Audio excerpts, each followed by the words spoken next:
वो ये कहने नहीं आई थी कि उस पीजी के बाथरूम में कोई खड़ा होता था। सच बोलूं तो उसने कभी देखा भी नहीं था, पर हर बार जब भी वो बाहर निकलती थी तो उसे अपनी बॉडी को संभालना पड़ता था, जैसे गर्दन अपने आप पीछे मुड़ना चाहती और उसे खुद अपने आप को रोकना पड़ रहा। वो सांसें धीरे लेने लगी थी, कभी कभी तो बिना वजह उंगलियां इतनी टाइट हो जाती थी कि नकल्स सफेद पड़ जाते।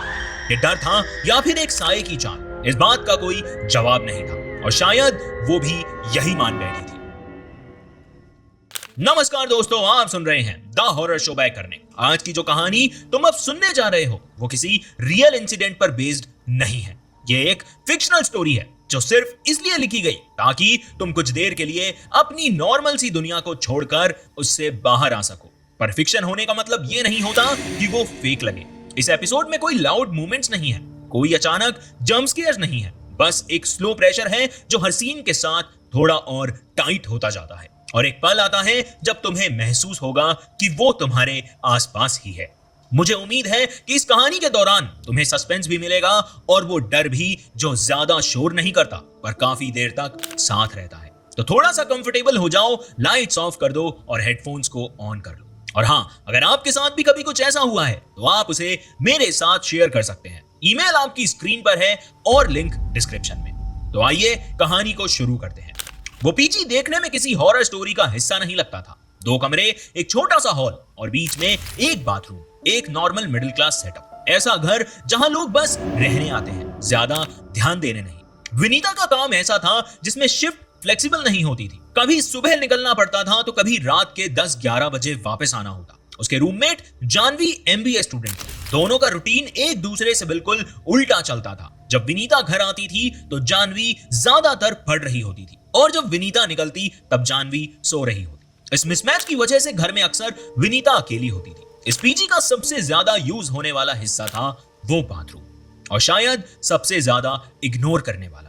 बाथरूम का सीलिंग थोड़ा ज्यादा ऊंचा था, इतना कि आवाज बोलने के बाद तुरंत वापस नहीं आती थी। मिरर के कॉर्नर्स पे पुराने स्क्रैचेस थे और उस पर हमेशा एक हल्की सी धुंध जमी रहती थी। सर्दी हो या गर्मी, वो धुंध जाती ही नहीं थी। फ्लोर को कितना भी बार बार वाइप कर लो, थोड़ा सा गीला ही रह जाता था, जैसे वो जगह पूरी तरह सूखना ही नहीं चाहती। एग्जॉस्ट फैन का साउंड और भी अजीब था। फैन बंद होता फिर भी लगता था जैसे उसकी आवाज कहीं अंदर चल रही हो। लो कंटिन्यूअस इरिटेटिंग। विनीता उस पर ध्यान ही नहीं देना चाहती थी, पर वो आवाज बिना बुलाए ही कान तक पहुंच जाती थी। बाथरूम कोई डरावनी जगह नहीं थी, बस एक ऐसी जगह थी जहां ज्यादा देर तक खड़े रहना अनकंफर्टेबल लगता, जैसे वो स्पेस एक्सपेक्ट करती हो कि काम खत्म हो और इंसान तुरंत बाहर निकल जाए। विनीता धीरे धीरे ये महसूस करने लगी थी कि इस घर में वो ज्यादा वक्त अकेले ही गुजार रही है, और जब कोई अकेला होता है तो कुछ जगहों को बिना चाहे नोटिस भी करने लगता है, जैसे उस बाथरूम। विनीता को याद नहीं था कि उसने पहली बार वो लाइन कब नोटिस की। हो सकता है वो पहले से ही वहां लिखी हो, या फिर शायद उस दिन दिखी जिस दिन उसने बाथरूम को थोड़ा ज्यादा ध्यान से देखना शुरू किया। मिरर के बिल्कुल पास थोड़ा सा टेढ़ा लिखा था। वहां लिखा था कि बाथरूम से निकलते वक्त पीछे मत देखना। विनीता ने उसे 2 बार पढ़ा, इसलिए नहीं कि उसे तुरंत डर लग गया, बल्कि इसीलिए क्योंकि उस सेंटेंस में कोई फीलिंग ही नहीं थी, ना कोई वार्निंग जैसी अर्जेंसी, ना रिक्वेस्ट जैसी सॉफ्टनेस। वो लाइन एक रूल जैसी नहीं, एक रूटीन जैसी लग रही। उसी शाम कैजुअली विनीता ने जानवी से पूछ लिया, ये मिरर के पास जो लिखा है ना, ये क्या है?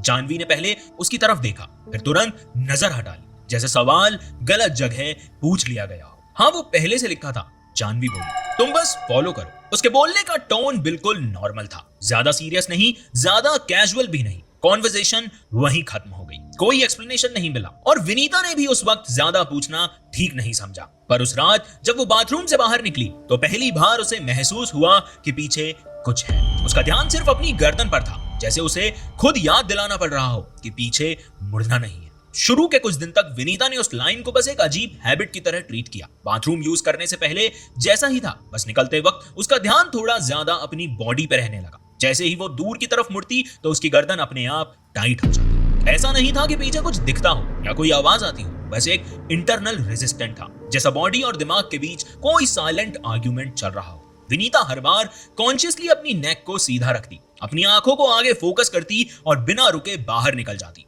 उसे खुद समझ नहीं आता था कि वो किस चीज से बच रही है, पर यह पक्का था कि पीछे मुड़ना सही नहीं था। मिरर का बिहेवियर धीरे धीरे उसे बॉदर करने लगा। वो धुंध जो पहले सिर्फ एक बैकग्राउंड डिटेल थी, अब हर बार ज्यादा नोटिसेबल लगने लगी। कभी वो थोड़ी कम होती तो कभी बिल्कुल पहले जैसी।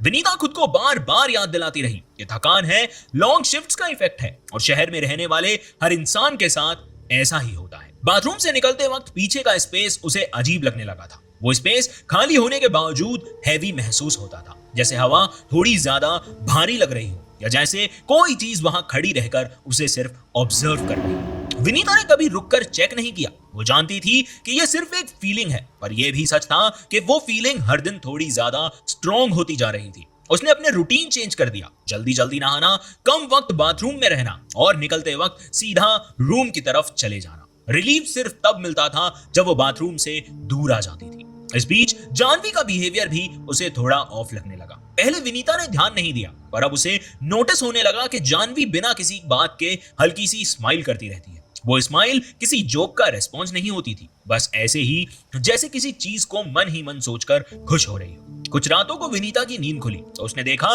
कि जानवी उठकर बाथरूम के पास खड़ी है। ना लाइट ऑन है, ना अंदर जाने की जल्दी, बस दरवाजे के पास खड़ी है। जब विनीता ने पूछा, जानवी ने बस इतना कहा कि नींद नहीं आ रही थी। उसकी टोन में कुछ भी अलार्मिंग नहीं था, पर उस रात के बाद विनीता ने यह चीज नोट करी। सबसे अजीब बात यह थी कि जानवी कभी बाथरूम से निकलते वक्त पीछे नहीं देखती थी, कभी भी नहीं। वो अंदर जाती, काम खत्म करती और सीधा बाहर निकल जाती। गर्दन सीधी, आंखें बिल्कुल स्ट्रेट, बिल्कुल वैसे ही जैसे विनीता कर रही थी। विनीता ने इस बात पर ज्यादा सोचा नहीं, पर कहीं ना कहीं यह ऑब्जर्वेशन उसके दिमाग के किसी कोने में अटक गई थी। और उस रात सोने से पहले उसने ये रियलाइज किया कि उस पीजी में सब कुछ नॉर्मल होने के बावजूद भी वो पहली बार किसी जगह से निकलते वक्त खुद को अनकंफर्टेबल महसूस कर रही थी। कुछ रातों बाद विनीता ने पहली बार ऊपर से आने वाली आवाज को नोटिस किया। वो कोई तेज अचानक साउंड नहीं था, बस जैसे किसी कमरे में कोई छोटा बच्चा दौड़ रहा हो। ऊपर वाला कमरा पीजी के रूल्स के हिसाब से बंद था, वहां कोई नहीं रहता था और ज्यादातर लोगों को याद भी नहीं था कि वो रूम कब से खाली पड़ा है। पहली रात विनीता ने इस आवाज को इग्नोर कर दिया। उसने सोचा कि ऐसी आवाजें कॉमन होती हैं, पर अगले कुछ दिनों में वो आवाज रिपीट होने लगी। हमेशा रात को जब पीजी ज्यादातर खामोश होता था, कभी हल्की सी मूवमेंट तो कभी जोर से दौड़ना। विनीता ने एक रात हिम्मत करके ऊपर जाकर देखा, वो कमरा लॉक्ड था, डस्ट से भरा हुआ, जैसे काफी टाइम से कोई अंदर ही नहीं गया हो। ये देखकर उसे थोड़ी तसल्ली मिली। उसने खुद को समझा लिया कि शायद बिल्डिंग के स्ट्रक्चर की आवाज थी या फिर मेरे दिमाग का वहम होगा। तसल्ली ज्यादा दिन तक नहीं टिकी। कुछ रातों बाद वही आवाज दोबारा सुनाई। इस बार वो साउंड बाथरूम के अंदर से आ रही थी, जैसे नंगे पैर किसी के गीले फ्लोर पर धीरे धीरे भाग रहे हो। विनीता उस वक्त अपने रूम में थी, बाथरूम का डोर बंद था, लाइट्स ऑफ, फिर भी वो आवाज वहां से ही आ रही। उस रात विनीता ने बाथरूम चेक नहीं किया, उसने बस अपने बेड पर बैठकर आवाज खत्म होने का इंतजार किया। जब आवाज बंद हुई तो उसे रिलीफ मिला। उसे यह समझ आ गया था कि जो आवाज पहले ऊपर वाले कमरे से आ रही थी वो अब अपनी जगह पे बदल चुकी है। वो चीज ऊपर होनी चाहिए थी, वो अब नीचे आ चुकी है। इसके बाद विनीता ने कॉन्शियसली बाथरूम अवॉइड करना शुरू कर दिया। वो रात को पानी कम पीने लगी, सुबह जल्दी निकल जाती और जब भी बाथरूम यूज करती तो काम खत्म होते ही तुरंत बाहर आ जाती। एग्जॉस्ट फैन की आवाज अब उसे और ज्यादा नोटिसेबल लगने लगी। विनीता ने नोटिस किया कि जब बाथरूम के अंदर वो आवाज आती थी तब मिरर की धुंध और ज्यादा डेंस लगती थी, जैसे वो आवाज और वो धुंध किसी तरह का कनेक्शन हो। इस सब के बीच जानवी के बिहेवियर और अलग हो गया। वो बाथरूम के पास ज्यादा वक्त गुजारने लगी थी, कभी दरवाजे के बाहर खड़ी तो कभी अंदर बैठी। विनीता ने उसे पूछना बंद कर दिया था। उसे लगता था कि अगर उसने सवाल पूछा तो शायद कोई ऐसा जवाब मिलेगा जिसके लिए वो रेडी नहीं है। इसीलिए वो चुप रही। पर रात के सन्नाटे में जब नंगे पैर की हल्की आवाज बाथरूम से आती तब विनीता को यह फील होने लगा था कि ये सिर्फ साउंड नहीं है, ये एक मूवमेंट है जो धीरे धीरे उसके और नजदीक आ रही। अगर आप कहानी में यहां तक आ गए हैं तो इसका मतलब है कहानी आपको पसंद आ रही है। तो चैनल को सब्सक्राइब करें, वीडियो को लाइक करें और मुझे कमेंट्स में बताएं कि इस कहानी का सबसे हॉरिफाइंग मोमेंट आपके लिए कौन सा था। उस रात विनीता का शिफ्ट नॉर्मल से काफी लेट खत्म हुआ। जब वो पीजी के गेट के पास पहुंची तो बिल्डिंग का ज्यादा हिस्सा ऑलरेडी अंधेरे में डूब चुका था। कॉरिडोर्स में लाइट जल रही थी पर उसकी रोशनी भी आधी सी लग रही थी, जैसे कम चालू हो। वो चुपचाप सीढ़ियां चढ़कर अपने फ्लोर पर आई। दरवाजा खोलने से पहले उसने नोटिस किया कि फ्लैट के अंदर से आवाज आ रही है, टीवी या फोन की नहीं, किसी के बोलने की। धीमी, कॉन्टिन्यूअस, जैसे कोई बात चल रही है पर कॉन्वर्सेशन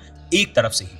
वो धीरे से अंदर आ गई। बेडरूम का दरवाजा आधा खुला हुआ था और बाथरूम की लाइट ऑन थी। वहीं से जानवी की आवाज आ रही थी। उसके बोलने का टोन अजीब नहीं था, ना गुस्सा ना डर, बल्कि थोड़ा कैजुअल, थोड़ा हंसी मजाक टाइप, जैसे किसी ऐसे इंसान से बात कर रही हो जिसे वो काफी टाइम से जानती हो। पर हर लाइन के बाद एक पॉज होता था, ऐसा पॉज जैसे वो किसी के जवाब का इंतजार कर रही है। विनीता वहीं रुक गई। उसने बाथरूम के पास जाकर झांकने की कोशिश नहीं की, बस दरवाजे के बाहर खड़ी रही और सुनती रही। कुछ देर बाद आवाज बंद हो गई, लाइट भी ऑफ हो गई। जानवी बाहर निकली और विनीता को देखकर एक पल के लिए रुक गई। उसकी आंखों में कोई शौक नहीं था, बस थोड़ी सी घबराहट थी, जैसे वो पकड़ी नहीं गई हो बल्कि इंटरप्ट हो गई। विनीता ने उस वक्त कुछ नहीं पूछा। वो थकी हुई थी और उसे समझ आ रहा था कि यह कॉन्वर्सेशन कॉरिडोर में करने लायक नहीं है। दोनों अपने अपने बेड पर चले गए और उस रात विनीता को नींद मुश्किल से आई। जब भी आंख बंद होती तो उसे लगता कि बाथरूम के दरवाजे के उस पार कोई खड़ा है और उसकी सांसों को सुन रहा है।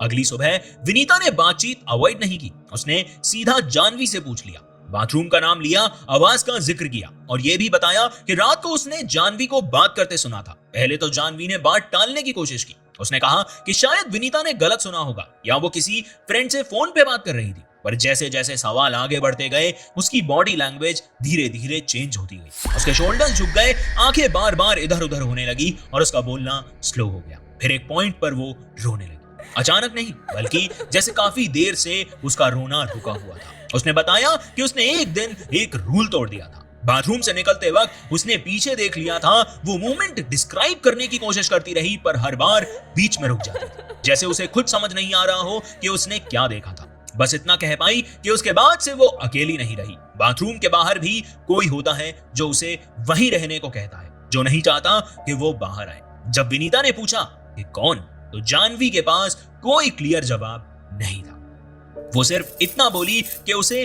बच्चा लगता है, इसलिए नहीं कि वो दिखता बच्चे जैसा है, बल्कि इसलिए क्योंकि वो जानवी के साथ खेलना चाहता है, छोटी छोटी चीजों पे ध्यान देता है। और सबसे अजीब बात यह थी कि जानवी ने कहा वो उसे पीछे देखने नहीं देता।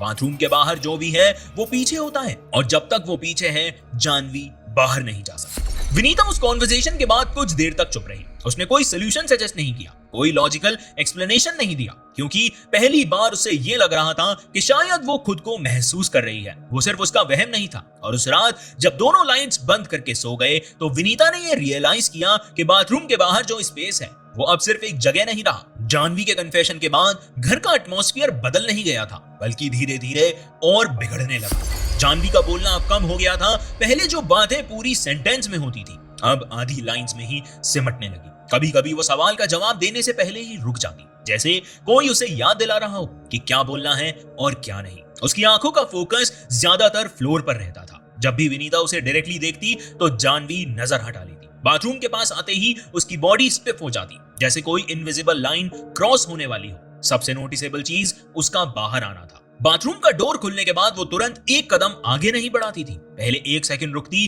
फिर एक छोटा सा स्टेप लेती और फिर सीधा अपने बेड की तरफ चली जाती। पीछे देखना तो दूर, वो इधर उधर भी नहीं देखती थी और हर बार उसे ये लगता था कि विनीता ने यह पैटर्न बार बार नोटिस कर लिया। पीछे देखना तो दूर, वो साइड में भी नजर नहीं डालती थी और विनीता ने यह पैटर्न नोटिस कर लिया था। और हर बार उसे यह लगता कि जानवी बाथरूम से नहीं बल्कि किसी की नजरों से बच रही है।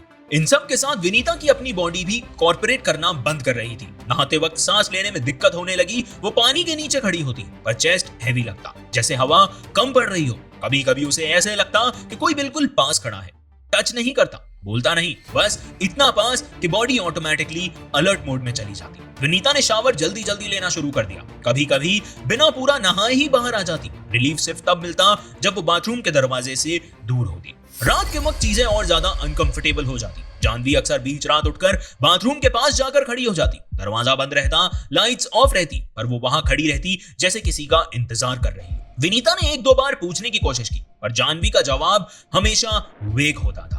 कभी कहती कि नींद नहीं आ रही, तो कभी कहती कि यहीं खड़ा रहना मुझे अच्छा लगता है। उसकी टोन में कोई पैनिक नहीं होता, जो चीज और ज्यादा डिस्टर्बिंग लगती थी। पैनिक का होना समझ आता है, पर यह काम एक्सेप्टेंस नहीं। विनीता के दिमाग में अब एक ही चीज घूम रही थी। बाथरूम के बाहर जो स्पेस है वो सिर्फ एक कॉरिडोर नहीं, वो एक ऐसी जगह है जहां कुछ तो है जो सिर्फ महसूस कर पा रही है, देख नहीं। और जितना ज्यादा वो इस बात को इग्नोर करने की कोशिश करती, उतना ज्यादा उसकी बॉडी रिएक्ट करने लगी थी। गर्दन टाइट, शोल्डर्स ऊपर, सांस शैलो, जैसे उसका दिमाग ऑलरेडी समझ चुका हो कि आगे खतरा है। एक दिन विनीता ने रियलाइज किया कि जानवी अब बाथरूम के अंदर भी ज्यादा वक्त नहीं बिताती। वो अंदर जाती फिर तुरंत बाहर आ जाती, जैसे अंदर रहना भी सेफ नहीं रहा। और जब वो बाहर आती तो उसकी नजर सीधी होती, पर उसकी बॉडी का एंगल ऐसा होता कि जैसे पीछे कुछ तो है। विनीता को अभी एहसास हो गया था कि ये कुछ ऊपरी टोटका या हवा का काम है। और सबसे खतरनाक बात ये थी कि यह सब बिल्कुल शांति से हो रहा था। और फिर वो रात आ गई जो विनीता ने कभी इमेजिन नहीं की। इसलिए नहीं कि वो रात कुछ अलग थी, बल्कि इसलिए क्योंकि उस रात कुछ भी ठीक नहीं लग रहा था। पीजी अनयूजुअली क्वाइट था, न कॉरिडोर में आवाज, न किसी रूम में लाइट जल रही थी। बाथरूम का एग्जॉस्ट फैन बंद था, वही फैन जो अपने आप में ही एक अजीब डर का एहसास देता था, क्योंकि वो अक्सर बंद होने के बाद भी अपनी प्रेजेंस फील करा देता था। उस रात बाथरूम बिल्कुल शांत था, ऐसी शांति जो रिलीफ नहीं देती बल्कि अलर्ट कर देती है। विनीता को उस साइलेंस से ज्यादा प्रॉब्लम हो रही थी। वो बाथरूम के अंदर ज्यादा देर नहीं रही, पानी चालू किया, जल्दी जल्दी काम खत्म किया और बिना मिरर की तरफ देखे बाहर निकलने लगी। जैसे ही उसने दरवाजे की तरफ कदम बढ़ाया, उसकी बॉडी वहीं फ्रीज हो गई। पीछे का स्पेस उसे अचानक बहुत पास लगने लगा, इतना पास कि उसे लग रहा था जैसे अगर वो बस 1 इंच भी हिली तो उसके साथ कुछ आगे मूव करेगा। विनीता ने पीछे नहीं देखा, उसने आंखें सीधी रखी, शोल्डर स्टिफ और अपनी सांस को कंट्रोल करने की कोशिश की। उसके दिमाग में एक ही थॉट लूप हो रहा था कि अगर अब उसने पीछे देखा तो शायद वो वहीं खत्म हो जाएगी। जैसे ही वो बाथरूम से बाहर निकली तो उसे लगा कि पीछे कुछ मूव हुआ, जैसे कोई उसके पीछे चल रहा था। उस मोमेंट में विनीता का बैलेंस बिगड़ गया। उसने कान में एक साथ कई आवाजें भर गई, एग्जॉस्ट फैन का हम, पानी के गिरने की बूंदें और कॉरिडोर का हॉलो साइलेंस। लाइट्स उसे ज्यादा ब्राइट लगने लगी, फिर अचानक डल। वो एक कदम आगे बढ़ी, फिर दूसरी, और उसका दिमाग अब सिचुएशन को प्रोसेस नहीं कर रहा था, बस रिएक्ट कर रहा था। उसे याद है कि लाइट्स फ्लिकर हुई और फिर सब कुछ एक साथ कोलैप्स हो गया। वो फ्लोर पर गिर गई और उसके बाद जो भी हुआ वो उसकी मेमोरी का हिस्सा ही नहीं बना। उस रात के बाद बाथरूम सिर्फ एक जगह नहीं रहा, वो एक हॉन्टिंग स्पॉट बन गया था, एक ऐसा पॉइंट जहां से विनीता के लिए चीजें पहले जैसी नहीं रही। और सबसे अजीब बात यह थी कि जब उसकी आंखें बंद हो रही थी, उसे यह फीलिंग हो रही थी कि पीछे जो था वो अब पीछे नहीं रहा, वो अब उसके सामने था। विनीता की आंख हॉस्पिटल की वाइट सीलिंग के नीचे खुली। उसके दिमाग में पहले कुछ सेकंड्स तक कोई याद नहीं थी, सिर्फ एक हैवी फीलिंग थी, जैसे बॉडी ने रात भर कोई बोझ उठाया हो। फिर धीरे धीरे चीजें वापस आने लगी। पीजी का कॉरिडोर, बाथरूम का दरवाजा और पीछे का वो स्पेस जिसे उसने देखने से मना किया था। उसने हिलने की कोशिश की पर हिल नहीं पाई। उसके पास एक नर्स खड़ी थी और थोड़ी देर बाद पीजी की केयर टेकर भी आ गई। केयर टेकर का चेहरा इतना टायर्ड था जैसे ये पहली बार नहीं हो रहा था। विनीता से बेसिक सवाल पूछे गए, नाम, एज, काम, सब कुछ बिल्कुल नॉर्मल था। फिर केयर टेकर ने कैजुअली पूछा कि रात को क्या हुआ था। विनीता ने पहले शॉर्ट में बताने की कोशिश की, पर रुक रुक कर उसके मुंह से बात निकल ही नहीं रही थी। उसने जानवी का नाम लिया, बाथरूम का जिक्र किया और वो आवाज जो पीछे से महसूस होती थी। केयरटेकर चुपचाप सुनती रही, बीच में कोई सवाल नहीं पूछा, कोई रिएक्शन नहीं दिया। कुछ सेकंड्स की साइलेंस के बाद केयरटेकर ने एक ऐसी बात बोली जिसने विनीता का दिमाग पूरी तरह फ्रीज कर दिया था। उसने पूछा, बेटा कौन जानवी? टोन सॉफ्ट था पर सवाल सीधा। विनीता को लगा शायद वो ठीक से सुन नहीं पाई। उसने नाम रिपीट किया, बताया कि वो उसकी रूममेट थी। केयरटेकर ने धीरे से सर हिलाया और कहा कि बेटा तुम उस रूम में पिछले 2 महीने से अकेली रह रही हो। विनीता ने पीजी के बारे में पूछा, ऊपर वाले कमरे के बारे में पूछा। केयरटेकर का जवाब सिंपल था, ऊपर वाला कमरा काफी सालों से बंद पड़ा है, वहां कोई नहीं रहता, किसी बच्चे का वहां आना जाना तो पॉसिबल ही नहीं है। विनीता के लिए ये सब एक साथ प्रोसेस करना नामुमकिन हो गया था। जो चीजें उसके लिए रात तक बिल्कुल रियल थी, वो सुबह एक एक करके धुंधली होती जा रही थी। हॉस्पिटल से डिस्चार्ज के बाद केयरटेकर विनीता को वापस पीजी ले आई। रूम बिल्कुल वैसा ही था जैसा छोड़ा गया था। विनीता ने अंदर जाने की हिम्मत नहीं की। उसने केयरटेकर से सीधा पूछ लिया कि मिरर के पास जो रूल लिखा है वो किसने लिखा। केयरटेकर ने बिना ज्यादा सोचे जवाब दिया, वो लाइन हर कुछ सालों में कोई लिख देता है बेटा, उसे इग्नोर कर। जैसे वो बात उसके लिए बिल्कुल नई नहीं थी। विनीता ने कुछ और पूछना चाहा पर उसे लगा जैसे शब्द उसे मिल ही नहीं रहे। अगर जानवी कभी थी ही नहीं तो फिर उसने जो देखा, जो सुना और जो महसूस किया वो क्या था। उस सुबह विनीता को पहली बार यह समझ आया कि शायद सवाल ये नहीं है कि वो चीजें रियल थी या नहीं, सवाल ये है कि वो चीजें चली गई या नहीं। विनीता ने उस पीजी को ज्यादा दिन नहीं संभाला। हॉस्पिटल से आने के बाद भी वो वहां रुकती नहीं। कुछ दिन बाद वो पीजी छोड़कर चली गई। नया घर, नई जगह, नया रूटीन, सब कुछ थियोरेटिकली फ्रेश स्टार्ट जैसा था, पर कुछ आदतें साथ आ जाती हैं। पब्लिक वॉशरूम हो या ऑफिस का बाथरूम, विनीता अब निकलते वक्त कभी पीछे नहीं देखती। मिरर के सामने ज्यादा देर तक खड़ी नहीं रहती। अगर कोई उसके पीछे खड़ा भी हो तो वो सिर्फ साइड से कंफर्म करती, सीधा मुड़कर नहीं देखती। पर रात के कुछ पल ऐसे होते हैं जब लॉजिक काम नहीं करता, जब वो अंधेरे कमरे में अकेली होती है और बाथरूम के दरवाजे की जगह सिर्फ एक परछाई दिखती है। उस वक्त उसे ये डाउट वापस आ जाता है कि अगर जानवी कभी थी ही नहीं तो जो पीछे से फील होता था, जिससे वो बात करती थी, वो लड़की कौन थी? अगर वो सिर्फ दिमाग का वहम था तो फिर ये बाकी आदतें उसके साथ रह क्यों गई? विनीता ने इस बात को एक्सेप्ट कर लिया कि शायद उस सवाल का कोई क्लियर जवाब नहीं है। शायद कुछ चीजें सिर्फ इतना चाहती हैं कि उन्हें देखा ना जाए। आज भी जब वो बाथरूम से बाहर निकलती है तो वो एक पल के लिए रुकती है, सांस को कंट्रोल करती है और गर्दन सीधी रखती है और फिर आगे बढ़ जाती है। उसे आज भी नहीं पता कि वो जानवी और बच्चे के दौड़ने की आवाज सिर्फ उसका वहम था या फिर एक हकीकत। इस कहानी का कोई क्लियर जवाब नहीं है और शायद होना भी नहीं चाहिए। आज तक विनीता खुद नहीं डिसाइड कर पाई कि जो उसने महसूस किया, देखा और जिया, वो किसी और चीज का असर था या फिर उसके दिमाग का वहम। और अगर तुम्हारे साथ भी कभी कुछ ऐसा हुआ है जो लॉजिकली एक्सप्लेन नहीं होता पर फील बिल्कुल रियल होता है, तो अपनी कहानी मेरे साथ शेयर करना मत भूलना। हो सकता है इस पॉडकास्ट पे वो कहानी अगली। तो दोस्तों, आज की कहानी आपको कैसी लगी मुझे कमेंट्स में जरूर बताएं। अगर आप हमारे चैनल पर नए हैं तो YouTube पे चैनल को सब्सक्राइब करें, वीडियो को लाइक करें। और अगर आप ये कहानी Spotify पे सुन रहे हैं तो शो को फॉलो एंड रेट करना ना भूलें। और हाँ, आप मुझे अपनी कहानी भेज सकते हैं, ईमेल आपकी स्क्रीन पर है, और आप मुझे इंस्टाग्राम पे DM भी कर सकते हैं। हमारे चैनल पे ऐसी ढेर सारी कहानियां आपका इंतजार कर रही है। आज के लिए बस इतना ही। मैं फिर मिलूंगा अगले हफ्ते नई कहानी, नए खौफ के साथ। तब तक अपना ध्यान रखें और पीछे मुड़कर ना देखें। धन्यवाद। आप सुन रहे थे the horror show by Karan.